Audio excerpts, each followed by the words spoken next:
sean bienvenidos a esta nueva emisión de su programa Cuanta, espacio donde la escala hace la diferencia, un lugar dedicado a la divulgación de la nanociencia, la nanotecnología y todas aquellas maravillas del mundo microscópico. Mi nombre es Delia Guzmán Abonce. Y yo soy Jessica Valeria Romero Ruiz y el día de hoy tenemos el honor de presentarles a nuestro invitado, el doctor Rodrigo Rafael Velázquez Castillo. Un gusto tenerla aquí con nosotras en este su espacio. Gracias, muchas gracias por la invitación. El doctor Velázquez cuenta con un doctorado en Ciencias Químicas con especialidad en Físico-Química por la Universidad Nacional Autónoma de México, la UNAM, donde también obtuvo su maestría en Ciencias con especialidad en Ciencia de Materiales y es licenciado en Química por la misma universidad. A lo largo de su carrera, el doctor Velázquez ha destacado en el ámbito de la investigación en Ciencia de Materiales, con un enfoque en la preparación y caracterización de polímeros y nanomateriales. Con más de 50 artículos científicos publicados en revistas de renombre, el doctor Velázquez ha contribuido significativamente al desarrollo de nuevos materiales y tecnologías aplicadas en áreas como la biomedicina, la construcción y la conservación del patrimonio cultural. Su trabajo ha sido reconocido con importantes galardones, entre los que destacan el Premio al Mejor Trabajo en el área de Mecánica y Diseño, otorgado por la Sociedad Mexicana de Instrumentación, el Highly Commended Award por su contribución en el desarrollo de dispositivos de microposicionamiento y el prestigioso Premio SANI a la labor docente otorgado por la Universidad Autónoma de Querétaro en el año 2019. Actualmente es profesor de tiempo completo en la Facultad de Ingeniería en la Universidad Autónoma de Querétaro, donde continúa desarrollando investigaciones de alta vanguardia. En esta emisión de Cuanta, el doctor Rodrigo nos compartirá sobre su artículo llamado Análisis de porosidad interconectada mediante microtomografía 3D de rayos X y comportamiento mecánico de materiales compuestos, orgánico-inorgánicos, biomiméticos. Para iniciar esta entrevista, doctor, nos gustaría saber qué es la hidroxiapatita y por qué se utiliza comúnmente en aplicaciones biomédicas. Ok, la hidroxiapatita es un fosfato de calcio que tiene obviamente iones hidróxido, de ahí su nombre hidroxiapatita. Y es el componente inorgánico más importante en el tejido óseo. El tejido óseo está compuesto de dos fases, una fase inorgánica que es principalmente hidroxiapatita y una fase orgánica que es principalmente colágeno tipo 1.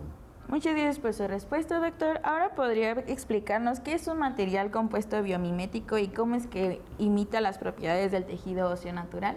Ok, primero pues podemos definir qué es un material compuesto, es aquel que tiene más de dos o más fases. Puede ser, por ejemplo, la combinación de un polímero con un cerámico o un cerámico con un metal, ¿sí?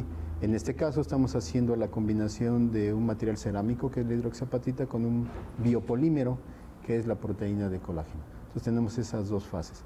Y el término biomimético es que está inspirado en la naturaleza, estamos copiando algo que encontramos en la naturaleza.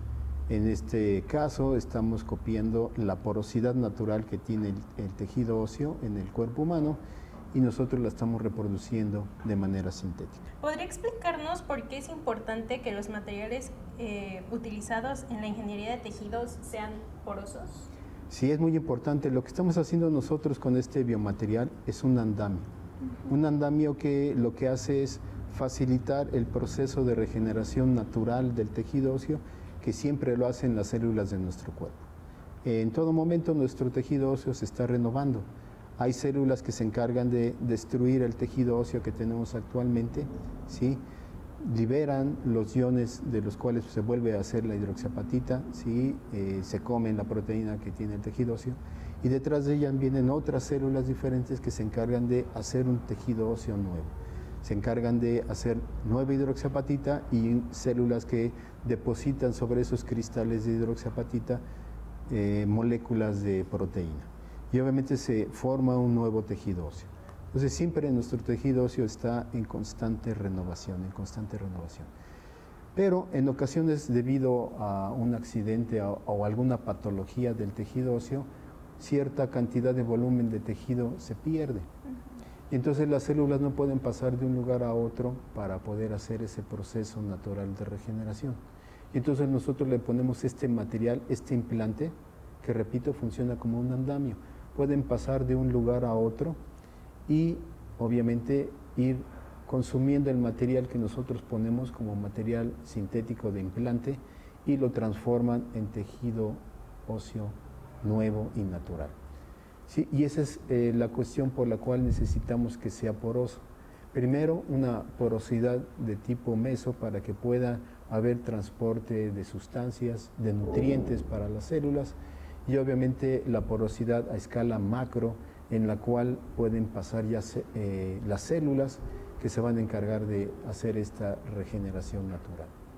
De ahí la importancia de esa porosidad en esas dos escalas. Muchas gracias. En el estudio se menciona mucho la porosidad interconectada. ¿Nos puede explicar un poco lo que trata y cómo beneficia a la regeneración ósea? Sí, claro. No sería útil el material si solamente tuviera poros aislados. ¿Por qué? Porque un poro no se conecta con otro y entonces la célula no puede ir de un lugar a otro.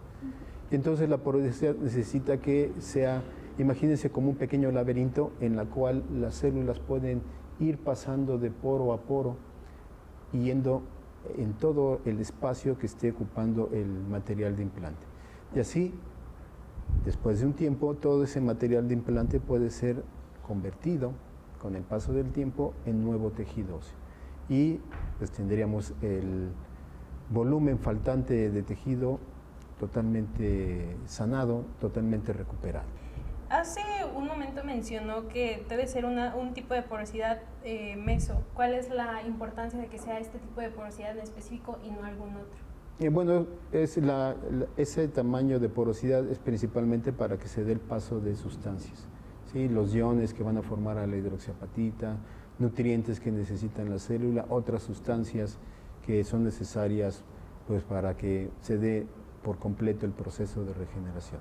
Entonces, para eso es esa escala de porosidad, la escala meso.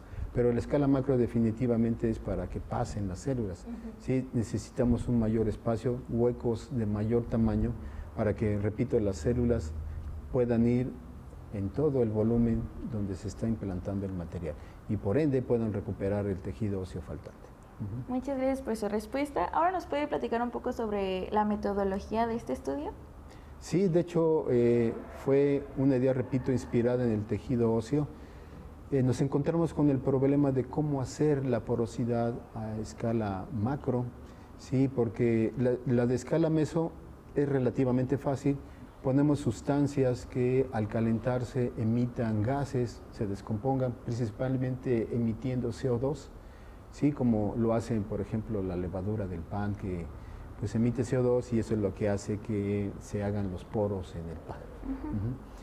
Entonces, esa porosidad a escala meso es, vamos a llamarlo así, relativamente sencilla de elaborar, poniendo sustancias que al degradarse emitan gases. Pero una porosidad de mayor tamaño ya no se puede lograr con ese mecanismo. Entonces era necesario poner objetos físicos que tuvieran ese tamaño.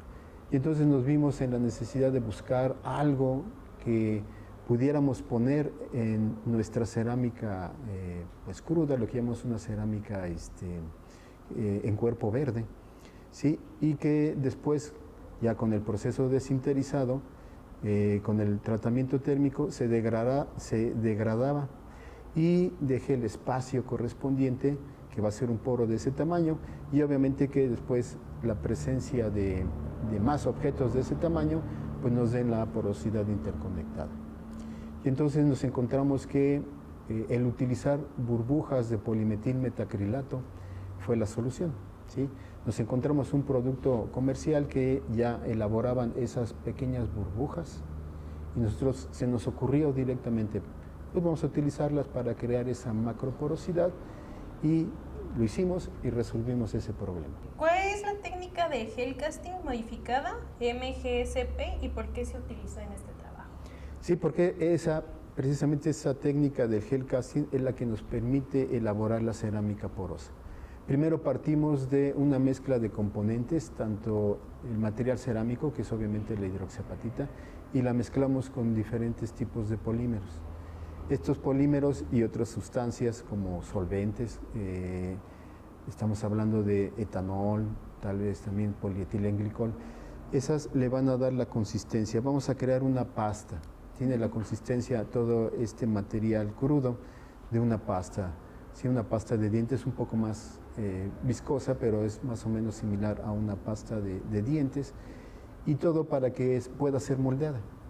Podamos darle la forma que nosotros queremos para después, con esa forma, el material se pueda implantar en el tejido óseo.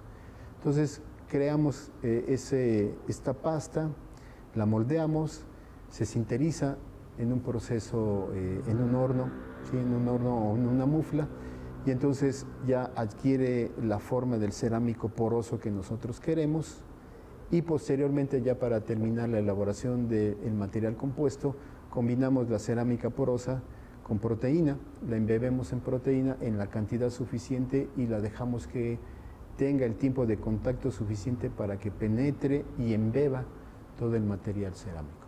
Y así se forme ese material compuesto inorgánico y orgánico.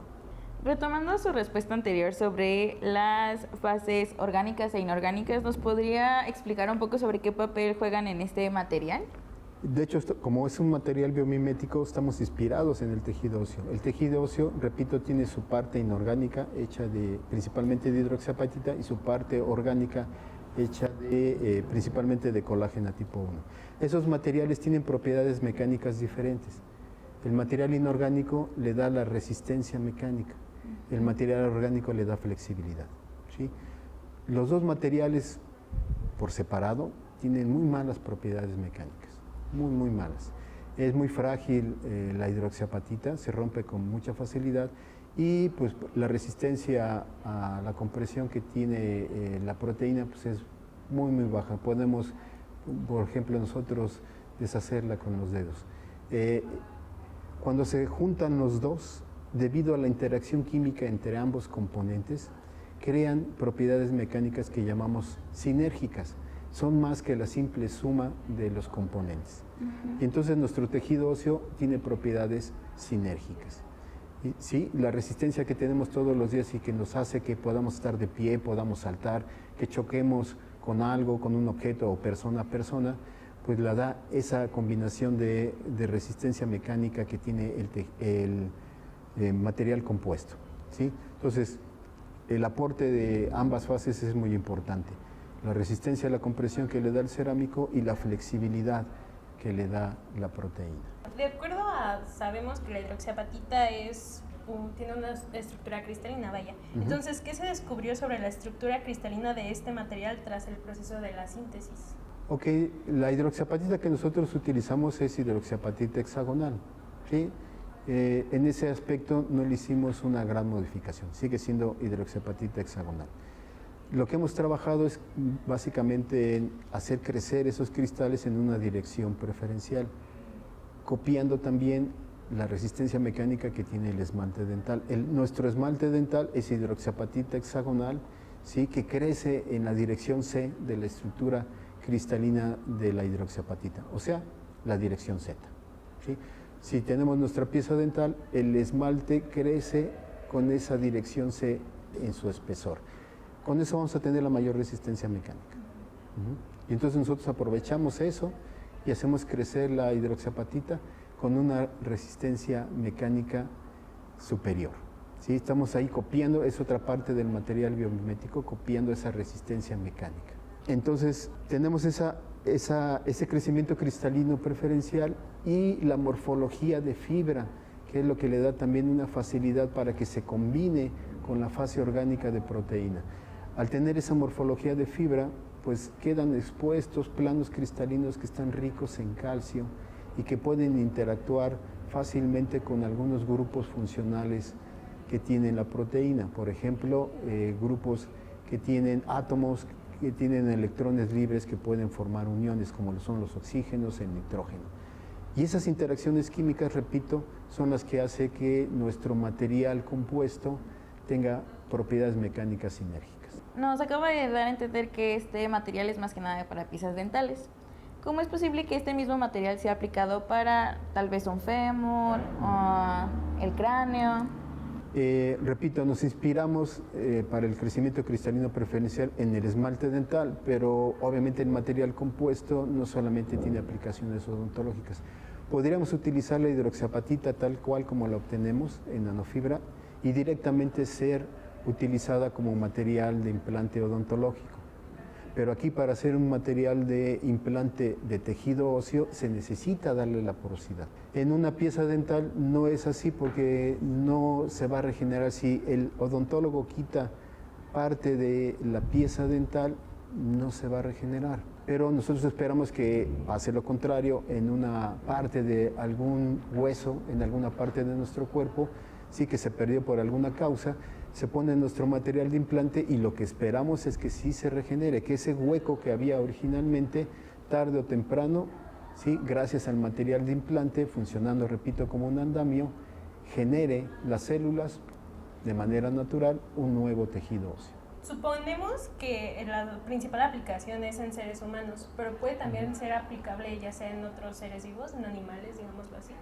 Pues mira, hasta el momento hemos probado obviamente en ratas, conejos, porque pues bueno, hay que probar la biocompatibilidad de este material y su capacidad para regenerar tejido óseo. Después, posteriormente y en futuras etapas del proyecto, veríamos si podemos ir saltando en otros tipos de seres vivos y después, pues obviamente, si todo sale muy bien, poder probar en algún momento ya en seres humanos.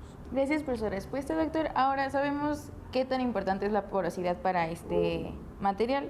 ¿Podría explicarnos qué técnicas se utilizaron para analizar la porosidad y cómo es que funcionan? Sí, para esto utilizamos esta técnica de tomografía de rayos X, que lo que hace es analiza un material con cierto volumen, ¿sí? Y hace una imagen capa por capa del volumen total del material. Entonces, la técnica va haciendo, como dice ahí su nombre, una sección, una rebanada, un tomo de ese material, ¿sí? Forma una imagen con él y después con la ayuda de un software junta todas estas imágenes, todas estas pequeñas rebanadas y reconstruye el volumen total de nuestro material. Y entonces, gracias a esa reconstrucción, podemos analizar a detalle cómo está la porosidad, qué tamaño promedio tiene y sobre todo, y lo más importante para nosotros, qué tan interconectada está esa porosidad. Entonces, ¿cómo es que se afecta la distribución del tamaño de los poros en la funcionalidad del material como reemplazo al hueso? Sí, es muy importante saber pues, cuál es la distribución de tamaño de poro para poder saber si va a tener los tamaños suficientes para poder pasar sustancias químicas que necesitamos para el proceso de regeneración, nutrientes para las células y también, obviamente, para que pasen todas las células. Entonces es necesario conocer ese histograma de tamaños de poro en nuestro material y pues su interconectividad. Gracias por su respuesta, doctor. Ahora podría explicarnos cómo es que se garantiza que este material sea lo suficientemente resistente para soportar cargas mientras que hace el proceso de regenerar el hueso. Sí, para eso pues obviamente sometemos a este tipo de materiales a estudios de resistencia mecánica. Principalmente hacemos pruebas de compresión, pruebas de flexión, pruebas de tensión para ver si nuestro material se asemeja a las propiedades reales que tiene el tejido óseo. Principalmente este material del que estamos hablando lo comparamos con las propiedades mecánicas que tiene el tejido óseo trabecular, o sea, el tejido óseo poroso, ¿sí? Ese es el tejido óseo que estamos tratando de reemplazar, el tejido poroso. Y entonces hacemos todos esos ensayos mecánicos a través de una máquina universal de pruebas mecánicas.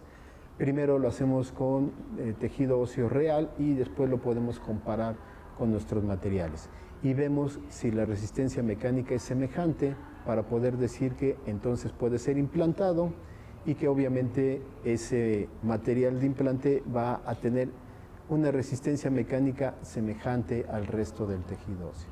¿Qué potencial tiene este material para poder ser utilizado en implantes óseos o prótesis? Sí, tiene un potencial muy amplio debido a su resistencia mecánica y a su facilidad que tiene para promover la regeneración del tejido óseo. Hemos visto que acelera en cierta forma la regeneración del tejido óseo. Entonces es muy aplicable para la recuperación de tejido óseo faltante, ya sea por alguna cuestión patológica o por algún accidente, sí lo podemos aplicar. Y pues lo que estamos tratando de hacer ahora en nuevas etapas de nuestro proyecto es ver cómo se comporta este material en diferentes tipos de tejido óseo, porque obviamente no es lo mismo el tejido óseo que está presente en un fémur que el que está presente en el cúbito o en el cráneo, etcétera, etcétera. Gracias por su respuesta. Anteriormente nos comentó que este material ya ha sido probado tanto en ratas como en conejos. ¿Nos podría platicar un poco cuáles fueron los resultados en estas pruebas? Pues sí, fueron realmente muy halagadores los resultados. Probamos en fémures tanto de ratas como de conejos. Se hacía una pequeña perforación utilizando una fresa de odontólogo, un orificio que tenía aproximadamente unos 3 milímetros de diámetro con 3 milímetros de profundidad. Eran huecos cilíndricos y se ponía nuestro material de implante óseo y se vio que la recuperación de tejido óseo era total en menos de 90 días. ¿Sí? Se hicieron estudios con radiografías de esos fémures de conejo, en el cual se puede ver que el tejido óseo está completamente sanado y que pues ya está integrado el tejido óseo nuevo al tejido óseo restante del hueso. Como en cualquier investigación, obviamente siempre hay complicaciones. ¿Cuáles son las complicaciones que usted se enfrentó? Pues la primera que tuvimos, como ya les había comentado, fue el generar la porosidad a escala macro que tiene nuestro material y pues nos vimos en la necesidad de estar probando muchas sustancias o componentes que pudieran generar esa porosidad hasta que encontramos el poder utilizar estas esferas de polimetilmetacrilato, ¿sí? Pero otras que nos hemos encontrado es precisamente el cómo procesar de manera más eficiente nuestro material. Al tener ya la cerámica porosa, cómo introducir en él la proteína. La proteína, pues sabemos, tiene cierta viscosidad que hace que sea difícil que fluya en el interior de un material poroso.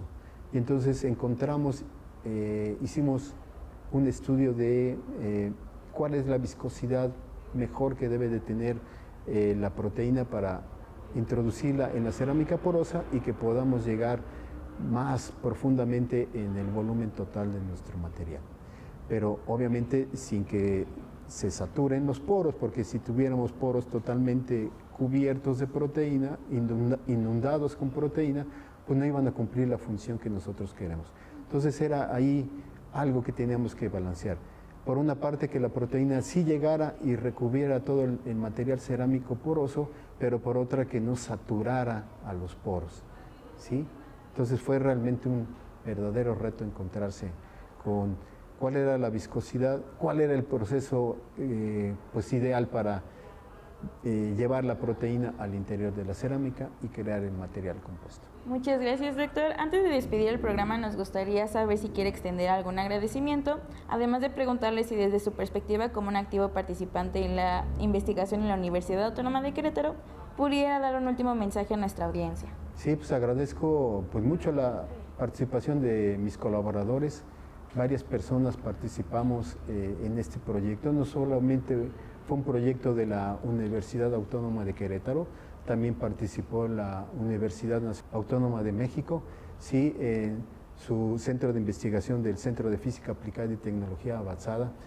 Sí, mis colaboradores, les agradezco mucho su trabajo. Sí, fue un gran trabajo de equipo.